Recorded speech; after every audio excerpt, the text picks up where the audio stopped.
Hello everyone, welcome to my channel. तो बिना किसी देरी के शुरू करते इस ड्रामा का हिंदी एक्सप्लेनेशन का एपिसोड 17। एपिसोड के स्टार्टिंग में हम देखते हैं कि जीनी और जीवाई के सामने ऐसे प्रिटेंड कर रही थी जैसे कि वो उसे जानती ही नहीं है, और ये बात जीवाई को बहुत ही ज़्यादा हर्ट कर देती है।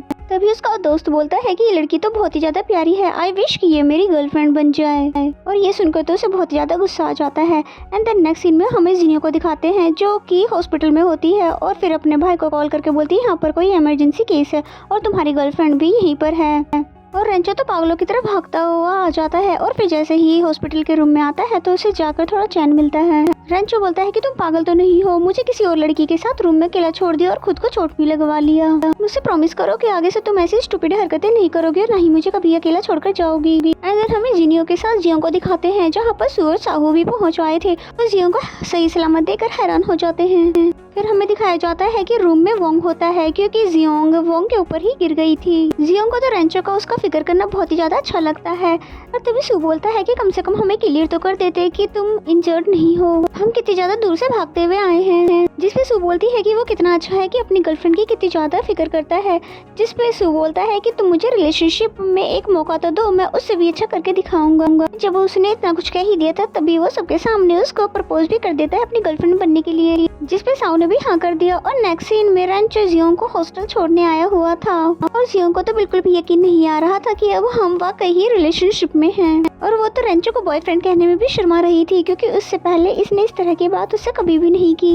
तभी रेंचो उसको अपना सर्टिफिकेट दिखाते हुए बोलता है कि तुम्हें लगता है कि मैं लाइक बाय और इंटेलिजेंट पर्सन हूँ। जिसपे जियोंग ने सिर हिलाकर हाँ में आंसर दिया। तो वो कहता है कि इसका मतलब तो ये हुआ कि मैं क्वालिफाइड हूँ तुम्हारा बॉयफ्रेंड बनने के लिए, इसलिए अब अपने दिल को समझा लो कि हम दोनों रिलेशनशिप में हैं। जिसपे जियोंग भी खुश हो जाती है और कहती है कि मैं रिलेशनशिप में फर्स्ट टाइम हूँ, अगर मुझसे कोई भी गलती हो जाती है तो मुझे जरूर बताना। एंड देन नेक्स्ट सीन हमें नेक्स्ट मॉर्निंग का दिखाया जाता है जहाँ पर साउ से टीच कर रही थी कि अपने बॉयफ्रेंड के सामने उसे कैसे रिएक्ट करना है। और जब लंच ऑर्डर करने का टाइम आया तो साहू ने कुछ हल्का फुल्का सा ही ऑर्डर किया, जिसे देखकर जियोंग भी ऐसा ही करने वाली थी। इस पर रेंचो बोलता है कि बिल्कुल भी नहीं, मुझे पता है कि तुम्हारे लिए इतना सा खाना कुछ भी नहीं होगा, और वो बहुत सारा खाना ऑर्डर कर देता है। बेचारी जियोंग तो दिल ही दिल में सोचती है कि मैं तो उसके सामने नाटक भी नहीं कर सकती कि मैं रिजर्व हूँ, क्योंकि ये तो मेरे बारे में पहले से ही सब कुछ जानता है।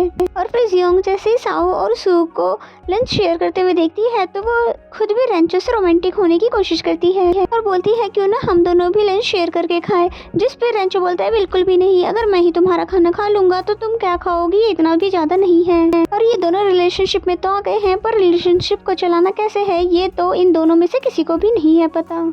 रेंचो उसके बारे में सब कुछ पहले से ही जानता था, और रोमांस का तो इन दोनों के बीच में कोई भी नामो निशान ही नहीं था। और ये तो जियोंग के लिए और भी बड़ा मसला बन गया था।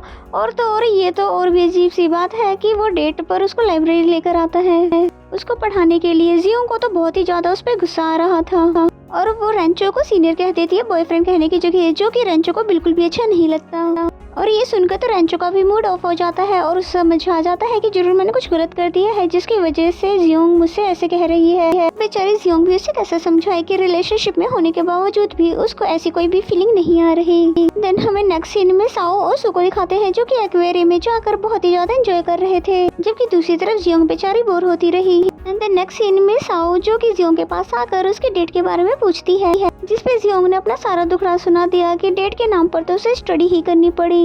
जिसपे साउ ने उसे सलाह दिया कि तुम उसको रोमांटिक करना चाहती हो तो तुम उसके लिए कुकिंग करो क्योंकि ये ज्यादा ही इम्प्रेसिव होगा। कुकिंग तो जियोंग को आती नहीं थी, फिर भी वो रेंचो को इम्प्रेस करने के लिए ये वाला टोटका भी अपनाने की सोच लेती है। नेक्स्ट सीन में हमें जिनियो को दिखाते हैं जो कि जिबाई की यूनिवर्सिटी में डांस करने के लिए सिलेक्ट हुई थी, और वो यहाँ पर अच्छा सा डांस करके उसको जेलस करना चाहती थी। पर स्टेज पर जाने के बाद उसे पता चला कि उसने जिसके लिए इतनी सारी मेहनत की थी वो तो यहाँ पर इवेंट देखने आया ही नहीं है। और फिर जाते हुए उसे जिबाई मिल जाता है जिसे तो वो बहुत ही अच्छा खासा सुना भी देती है, ये बोल करके तुम्हें और कोई रास्ता नहीं मिलता जो हमेशा मेरे सामने आ जाते हो। और बेचारे जिबाई को तो समझ ही नहीं आता कि आखिर ये हो क्या रहा है। और फिर जिनियो के जाने के बाद वो मिस हुई परफॉर्मेंस को देखता है जिसमें जिनियो ने बहुत ही अच्छा किया था।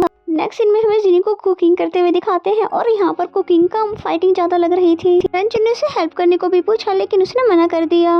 तब इसका हाथ भी जल जाता है। तभी रेंचो बर्नर ऑफ कर उसको डांटने लगता है और कहता है मैंने बताया ना तुम्हें, मैं बाहर से खरीद लाऊंगा। और फिर उसका हाथ वॉश करवाने लगा और कहता है तुम्हें पेन हो तो मुझे पिंच कर देना, ज्यादा ब्रेव बनने की कोशिश मत करना।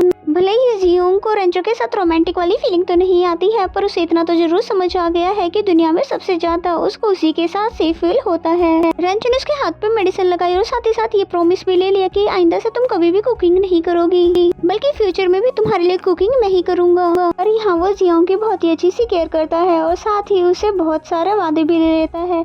एंड देन तभी एंट्री होती है मॉम और डैड की, जिसका तो जियोंग को बिल्कुल भी अंदाजा नहीं था कि वो दोनों आज ही आने वाले थे। फिर लंच करते हुए मॉम रेंचो से उसकी गर्लफ्रेंड के बारे में पूछती है। इस पे रेंचो ने बताया कि हाँ मैं रिलेशनशिप में हूँ, पर मॉम तो उसको अपनी फ्रेंड की लड़की से इंट्रोड्यूस करवाने वाली थी, क्योंकि वो भी रेंचो की तरह लाइक बाइक है और इन दोनों की जोड़ी तो परफेक्ट रहेगी। और ये सब सुनने के बाद तो जियोंग को बहुत ही ज्यादा गुस्सा आ जाता है और फिर फौरन से खड़ी हो जाती है और बोलती है कि मैं ही रेंचो की गर्लफ्रेंड हूँ और आप दोनों तो बहुत ही ज्यादा अजीब हो, अपनी ही बेटी की दुश्मन बन गए हो। डैड ने तो फौरन से उससे हैंडशेक कर लिया और उसे गुड लक कर दिया फ्यूचर के लिए, क्योंकि अब वो जान चुके हैं कि इसकी भी लाइफ मेरी तरह टफ होने वाली है। नेक्स्ट सीन हमें किचन का दिखाया जाता है, जहाँ पर डैड रेंचो को बता रहे थे कि मैं जानता हूँ कि मेरी बेटी में बहुत सारे डिफेक्ट्स हैं और वो बहुत ही ज्यादा लापरवाह है, पर वो हमारी इकलौती औलाद है और मुझे वो अपनी जान से भी ज्यादा प्यारी है, तो प्लीज फ्यूचर में उसका ख्याल रखना। जिस पे रेंचो ने भी उनसे वादा कर लिया कि मैं कभी भी आपको जियोंग के लिए फिक्रमंद नहीं होने दूंगा।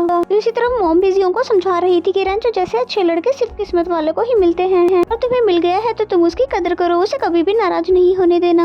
एंड देन नेक्स्ट सीन में रेंचो को जियोंग अपने रूम में लेकर आई थी, जहाँ पर रेंचो ने उसे एक डायरी भी गिफ्ट की, जिसपे जियोंग को तो लगता है कि उसकी स्टडी वापस से स्टार्ट हो गई, पर वो देखती है उसमें डिफरेंट लैंग्वेजेस में आई लव यू लिखा हुआ था। एंड में ये भी लिखा हुआ था कि मुझे कभी भी अपना सीनियर मत बोलना और मुझे अपना चार्मिंग बॉयफ्रेंड ही कहकर बुलाना। और जियोंग को तो रेंचो की ये सारी बातें बहुत ही ज्यादा स्वीट लगती है और भी ज्यादा स्वीट देने के लिए ये रेंचो ने उसे किस भी कर दिया, क्योंकि फाइनली वो समझ गया था कि रिलेशनशिप दोस्ती से थोड़ा डिफरेंट होना चाहिए और जियोंग भी यही चाहती है। नेक्स्ट मॉर्निंग हमें सू और रेंचो को दौड़ते हुए दिखाया जाता है। ये दोनों कोई कंपटीशन जीतने नहीं बल्कि अपनी गर्लफ्रेंड को रिसीव करने के लिए जा रहे हैं, वो भी इनकी क्लास ऑफ होने से पहले पहले। रेंचो तो सू को बेट करके आगे आ जाता है और फिर जैसे ही जियोंग बाहर आती है तो उसके स्वागत में वो पहले से ही वहाँ पर खड़ा होता है और फिर एक अच्छे बॉयफ्रेंड की तरह उसका बैग भी उठा लेता है, जो कि जियोंग को देखकर तो बहुत ही ज्यादा अच्छा लगता है।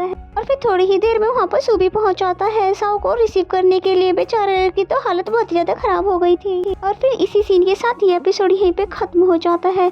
तो मेरा एक्सप्लेनेशन अगर आपको अच्छा लगता है तो वीडियो को लाइक करें और चैनल को सब्सक्राइब नहीं किया तो सब्सक्राइब कर लें।